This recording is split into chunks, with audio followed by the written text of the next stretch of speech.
మూడు ప్రధాన అంశాలు ఈ మూడు పార్టీల మధ్య దూరాన్ని బాగా పెంచేశాయి. విచిత్రం ఏమిటంటే ఆ మూడు రైతుకు సంబంధించిన టాపిక్లే.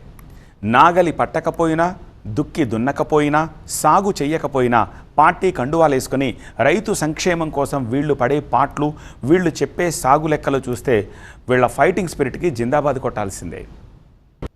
తెలంగాణలో జోరుగా చివరి గింజ పాలిటిక్స్. ఎంత భారమైనా సరే చివరి గింజ వరకు పంట ఉత్పత్తులను కొనడానికి రాష్ట్ర ప్రభుత్వం ప్రయత్నం చేస్తుంది. ప్రభుత్వం పండుకుంది, చివరి గింజ వరకు కొంటమంటున్నారు, చివరి గింజ కొనవద్దని ఎవరు ఆపినారు? తుమ్మడి హట్టిపై పార్టీల మధ్య పొట్టు తిట్లు. ఇతర ప్రాజెక్టుల విషయంలో పక్క రాష్ట్రంతో ఇబ్బందులు ఉంటే కలిసి కూర్చొని మాట్లాడుకునేటువంటి ప్రయత్నం చేయాలి. ఈ రాష్ట్ర ముఖ్యమంత్రి అపాయింట్మెంట్ అడితే రాష్ట్ర ముఖ్యమంత్రి ఇయ్యారట, కిషన్ రెడ్డి గారు అపాయింట్మెంట్ ఇప్పారట.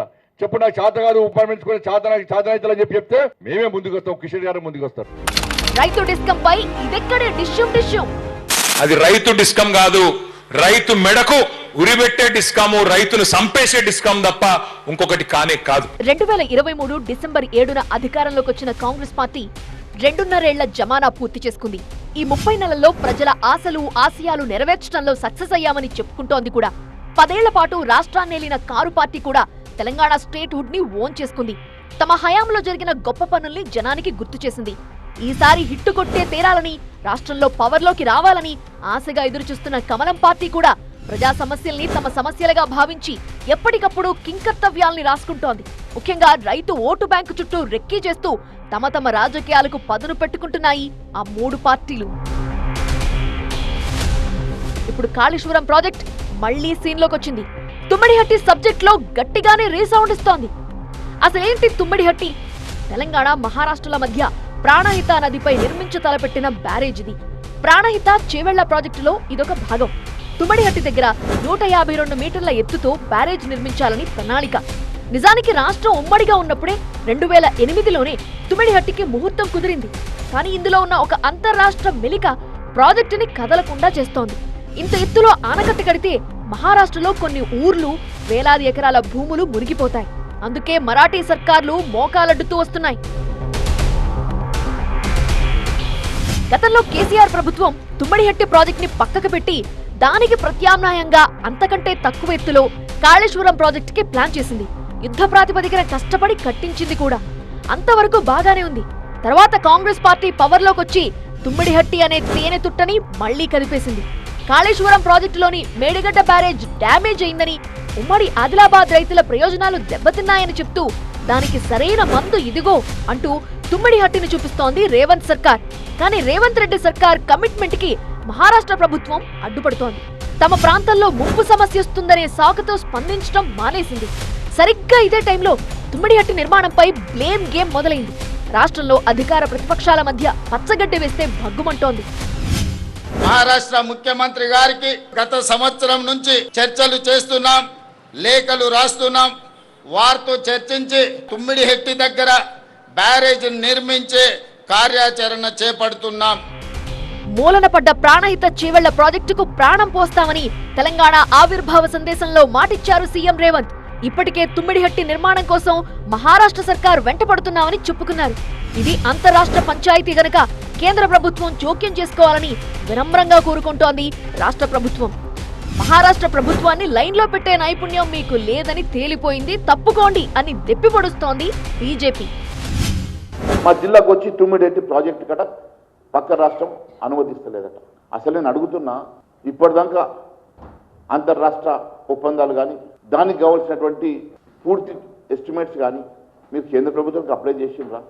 అయినా నేను అడుగుతా, ఈరోజు జీతలేదు ఎందుకే పైసలు ఇవ్వని మీ ఆర్థిక మంత్రి చెప్తాడు. ప్రతి వారం 2,500 కోట్లు షార్టేజ్ ఉన్నాయి, బాకీ తెచ్చినా కూడా అయితే లేదని చెప్తున్నాడు కదా.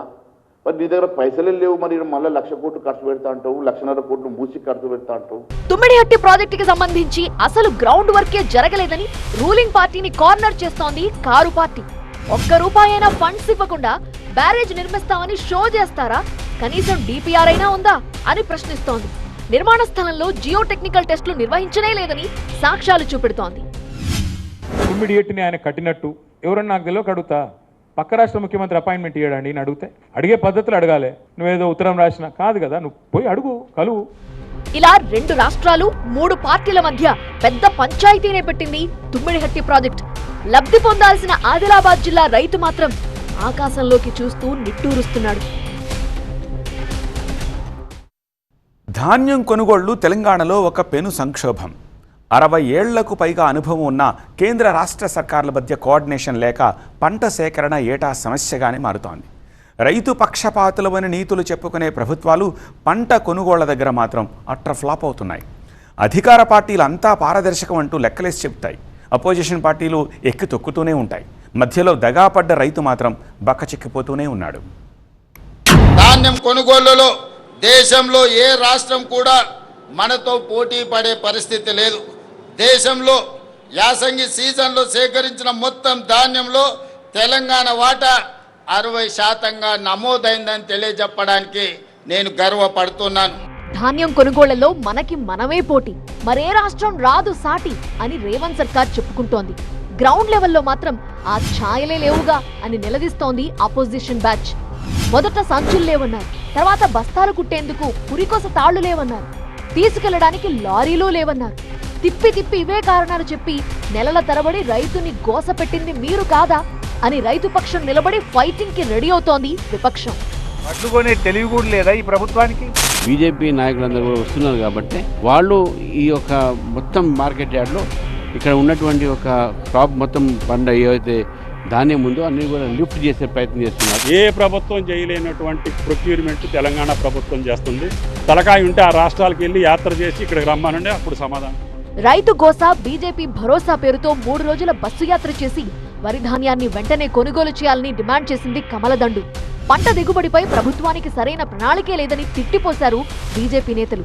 రాష్ట్ర ఆవిర్భావ వేడుకల్లో కూడా చివరి గింజ స్లోగన్ రిపీట్ అయింది. మీరు మొదట్లాగా మూట వేస్తున్నాయి కదా, మరి రైతుల మూటలు మోయరాదు. దమ్ము ధైర్యం లేకుంటే చేత కాకుంటే రిజైన్ చేయండి. బీజేపీ ప్రభుత్వం వస్తుంది, ప్రతి గింజ కొంటది, ప్రతి రైతుకు న్యాయం చేస్తుందని సవాలు చేస్తూ. కళ్ళాల్లో ధాన్యం ఉంటే కొనలేని పరిస్థితుంది. వర్షం పడుతుంది, ధాన్యం తడుస్తుంది, ప్రభుత్వం పండుకుంది. మరో ప్రతిపక్షం బీఆర్ఎస్ రైతు గోసపై ముందే మేలుకుంది. అన్నదాతల కడగండ్లను మరణాలను వారం రోజుల ముందు నుండే లెక్క పెడుతోంది. రైతులు రాలిపోతున్నా చలనం లేని రాక్షస పాలన నీది అంటూ శాపనార్థాలు పెట్టేసింది. కొనుగోళ్లలో వేగం పెంచాలని ముల్లుగర్రుతో పొడుస్తూనే లైట్ తీసుకుంటే కలెక్టరేట్లను ముట్టడిస్తామనే హెచ్చరికలు చేసింది. ఈ 30 నెలల్లో కుప్పకూలని రంగం లేదు, మోసపోయి గోసపడని వర్గం లేదు. సంతోషంగా సాగిన వ్యవసాయం ఇవాళ సంక్షోభంలో కూరుకొని పోయింది. రైతు బంధు లేదు, ఎరువులు ఇచ్చేటోడు లేడు, కనీసం పలకరించేటోడు లేడు. ఆరుగాలం కష్టపడి పండించిన రైతు ఇవాళ 60 రోజులు పడిగాపులు గాయాల్సిన పరిస్థితి వస్తున్నదా ధాన్యం అమ్ముకోవడానికి?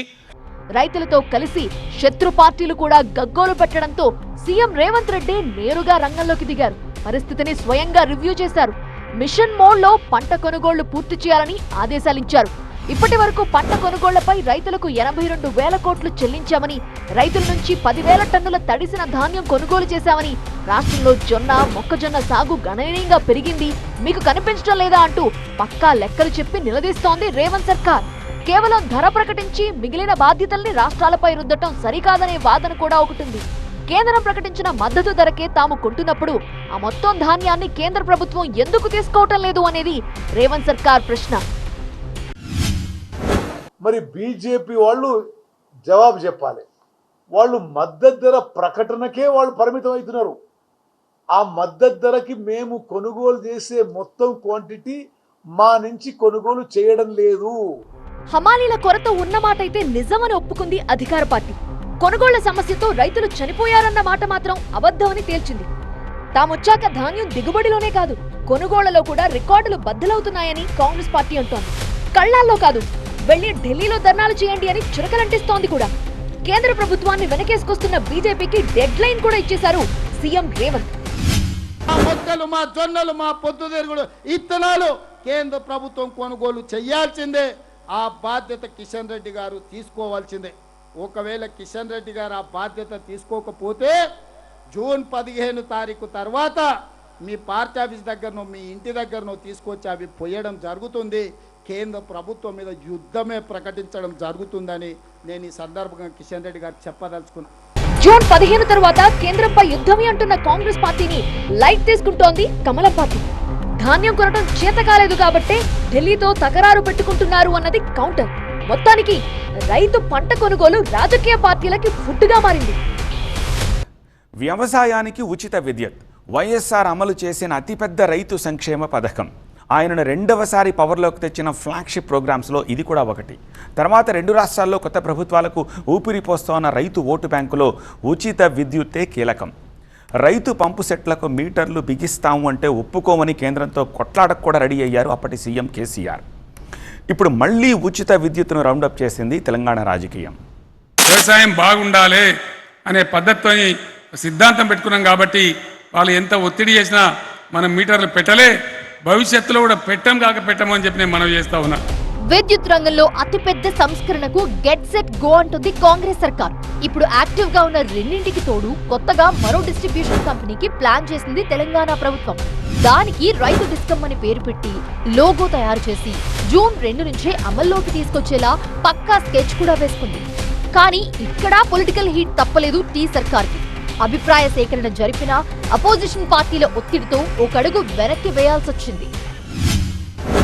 ఆ కనెక్షన్లన్నీ వేరు చేసి కేవలం సబ్సిడీలు ఇచ్చే కనెక్షన్స్ ను వేరు చేసి ఒక పథకం ప్రకారం వాటిని వేరే వాళ్ళకి అప్పచెప్పడం కొరకు పూర్తి ప్రైవేటీకరణ చేయడం కొరకు చేసే కుట్రలో భాగంగానే ఇవాళ ఈ 3వ డిస్కాం ప్రతిపాదన తప్ప ఇంకోటి కాదు.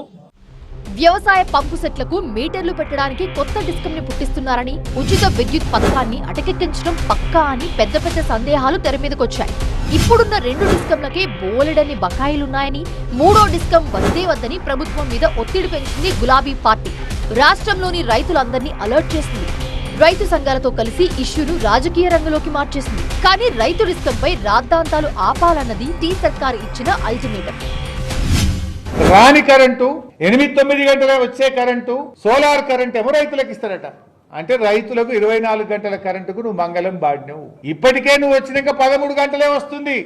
రేపు నువ్వు రైతు డిస్కాం పెడితే 8-9 గంటలు కూడా రానటువంటి పరిస్థితి రేపు రాష్ట్రంలో రాబోతా ఉంది. వ్యవసాయ రంగాన్ని సంఘటితం చేయడానికి, ఇరిగేషన్ సిస్టమ్ ని లైన్ లో పెట్టడానికి 3వ డిస్కం అత్యవసరం అంటుంది కాంగ్రెస్ ప్రభుత్వం. రైతు సంక్షేమం కోసమే రైతు డిస్కం, 24 గంటల నాణ్యమైన విద్యుత్ కోసమే రైతు డిస్కం. ఇదొక విప్లవాత్మక సంస్కరణ అనే మాటకే కట్టుబడి ఉంది టీ సర్కార్. రైతుల్లో గందరగోళం క్రియేట్ చేస్తుందంటూ బీఆర్ఎస్ కు సవాల్ కూడా విసిరారు సీఎం రేవంత్. తెలంగాణలో 30 లక్షలకు పైగా వ్యవసాయ విద్యుత్ కనెక్షన్లున్నాయి. అంటే దాదాపు 1 కోటికి పైగా రైతు ఓట్లున్న ఎలక్టోరల్ ఇష్యూ. అందుకే ప్రధాన పార్టీలు ఇంత సీరియస్ గా తీసుకున్నాయి. తెలంగాణ రాకముందు 1,31 లక్షల ఎకరాలున్న సాగు విస్తీర్ణం బీఆర్ఎస్ దిగిపోయే నాటికి 2,29 లక్షలకు చేరింది. ఇది బీఆర్ఎస్ చెబుతోన్న లెక్క. తెలంగాణ ఆచరిస్తుంది, దేశం అనుసరిస్తుంది అని సగర్వంగా ప్రకటించుకుంది గులాబీ దండు. మోదీ సర్కార్ ప్రవేశపెట్టిన పీఎం కిసాన్ సమ్మాన్ కూడా తమ రైతు బంధుకు జిరాక్స్ కాపీగా ప్రచారం చేసుకుంది. అటు సంస్కరణల పేరుతో ఊదరగొడుతోన్న ప్రభుత్వం పైసలు ఎక్కడి నుంచి తెస్తుందని బేసిక్స్తో కొడుతోంది బీజేపీ. కాంగ్రెస్ కౌంటర్లు కూడా ఖతర్నాక్ రేంజ్లో ఉన్నాయి. ఇతర రాష్ట్రాలు, బీజేపీ పాలిత రాష్ట్రాలు కూడా తెలంగాణ వైపు చూస్తూ ఉన్నాయి. ఇంత గొప్ప సంక్షేమం ఇక్కడ జరుగుతూ ఉంది. వచ్చే ఎన్నికల్లో మాకు కనీసం 100 సీట్లు రేవంత్ రెడ్డి గారు మేమందరం కలిసి వచ్చే ఎన్నికల్లో కాంగ్రెస్ పార్టీకి 100 సీట్లు తీసుకొచ్చి మరొకసారి ప్రభుత్వంలోకి వచ్చి ప్రజల ఆకాంక్షలు, ఆశలకు అనుగుణంగా పనిచేస్తారు. 2028 డిసెంబర్లో తిరిగి కేసీఆర్ గారు మళ్ళీ ముఖ్యమంత్రిగా ప్రమాణ స్వీకారం చేస్తారు అనే మాట కూడా ఖరాఖండిగా ఇవాళ తెలంగాణ ప్రజలే చెప్తా ఉన్నారు, నేను చెప్పడం కాదు. ఈసారి 100 సీట్లు పక్కా అని ఆ 2 పార్టీలు ఇంత స్వింగ్ లో ఉన్నాయంటే దానికి కారణం ఆ రైతు ఓటు బ్యాంకేగా. తమ 10 ఏళ్ల హయాంలో రైతు సౌభాగ్యం గొప్పగా సాగిందని బీఆర్ఎస్ అంటే, గత 10 ఏళ్లలో తెలంగాణలో సాగునీటి పరిస్థితి ఇంచైనా మారలేదని కాంగ్రెస్ అంటోంది. ఒక్క ఛాన్స్ ప్లీజ్, మేమొస్తే రైతు ప్రభుత్వం వచ్చినట్లే అని కమలం పార్టీ అంటోంది. ప్రాణహితం మీద కానీ, తుమ్మిడేటి ప్రాణహితం మీద కానీ, ఇంద్రమ్మ ఇండ్ల విషయంలో కానీ, ధాన్యం కొనుగోలు విషయంలో కానీ అన్ని రంగాల్లో వైఫల్యం చెంది ప్రజలకు ఒక తప్పుడు నరేషన్ ఇచ్చేటువంటి ప్రయత్నం చేస్తున్నటువంటి ముఖ్యమంత్రి నువ్వు వాస్తవాలనే చెప్పాలా, లేకుంటే ఓపెన్ డిబేట్ మీలాంటి ఒక ఛానల్ పిలిపిస్తే ఓపెన్ డిబేట్ మేము సిద్ధంగా ఉన్నాం. ఆయన మాట్లాడిన ప్రతి మాట అబద్ధమని నిరూపించడానికి మేము సిద్ధంగా ఉన్నాం. మేం తెచ్చిన అప్పుతో కాళేశ్వరం ప్రాజెక్ట్ పవర్ ప్లాంట్లు కట్టాం. మీరు అప్పుల్లో రికార్డులు బద్దలు కొడుతున్నారు కానీ అన్నదాత ఖాతాకి దక్కింది గుండు సున్నా అని లెక్కలు చెప్తోంది కారు పార్టీ. 2.5 ఏళ్లలో 4 లక్షల కోట్లు అప్పు చేశారు. పైసలన్నీ ఎక్కడికి వెళ్ళినట్లు? మేనిఫెస్టోలో రైతుకిచ్చిన హామీలు ఏమైపోయాయి? ఇవి బీఆర్ఎస్ సూదిపోట్లు. 50% టైం అయింది రేవంత్ రెడ్డి గారి ప్రభుత్వానికి. 4 లక్షల కోట్ల అప్పు చేసింది ఇప్పటికి. మేము మొత్తం 9.5 ఏళ్లలో చేసిన అప్పు 2,80,000 కోట్లు అయితే రేవంత్ రెడ్డి గారి ప్రభుత్వం ఇప్పటికి చేసిన అప్పు 4 లక్షల కోట్లు 2.5 ఏళ్లలో. ఏం చేశారు మరి? 4 లక్షల కోట్ల అప్పు చేసి రైతు బంధు ఇచ్చావా? యూరియా ఇచ్చావా? 4,000 పెన్షన్ అన్నావు, 100 రోజుల్లో ఇచ్చినావా? ఏది అమలు చేయలేదు ఇప్పటి వరకు. ధాన్యం కొనుగోళ్ల దగ్గర ప్రభుత్వం ఫెయిల్యూర్ ని ఎస్టాబ్లిష్ చేయడానికి డేటాతో రెడీ అయింది బీజేపీ. ఇప్పటికే 2,400 కొనుగోలు కేంద్రాలు మూసివేసినట్లు లెక్క చెప్తోంది. చివరి గింజ వరకు కొంటామన్న వాగ్దానం ఏమైంది? వడదెబ్బతో రైతులు కళ్ళాల దగ్గర పిట్టల్లా రాలిపోతున్నా పట్టించుకోరా అని నిలదీస్తోంది. నేను వస్తే ప్రతి ధాన్యం గింజ కొనుగోలు చేసి ఎక్స్పోర్ట్ చేస్తాన్నాడు కదా, ఈరోజు ఎందుకు ఎక్స్పోర్ట్ చేస్తలేవు? ఎందుకు కొనుగోలు చేస్తలేవు? ఎందుకు ఫెయిల్యూర్ అయినావు? ఎందుకు రైతులను గోస పుట్టిస్తున్నావు అని అడుగుతున్నాను. ధాన్యం బీజేపీ నేతల ఇళ్ల ముందు పోస్తామన్న రేవంత్ వార్నింగ్ కి కౌంటర్ వచ్చేసింది. మీరు ధాన్యం కొనుగోలు చేయకుంటే గాంధీ భవన్ లో పోయాలా, మీ ఇంట్లో పోయాలా? ఈ రేంజ్ లో నడుస్తోంది ఫైటింగ్ సీన్. తెలంగాణ రాజకీయంలో జోరుగా సాగుతోంది వ్యవసాయం.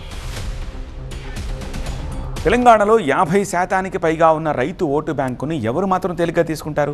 రైతు కష్టాన్ని ఏ పార్టీ మాత్రం ఉపేక్షిస్తుంది? అందుకే మేము సైతం రైతు పక్షం అంటూ డెడ్ లైన్లు పెట్టుకుని మరీ పోరాడుతున్నారు. ఇది ఇవాల్టి బర్నింగ్ టాపిక్. మరో అంశంతో మళ్ళీ కలుద్దాం. చూస్తూనే ఉండండి TV9.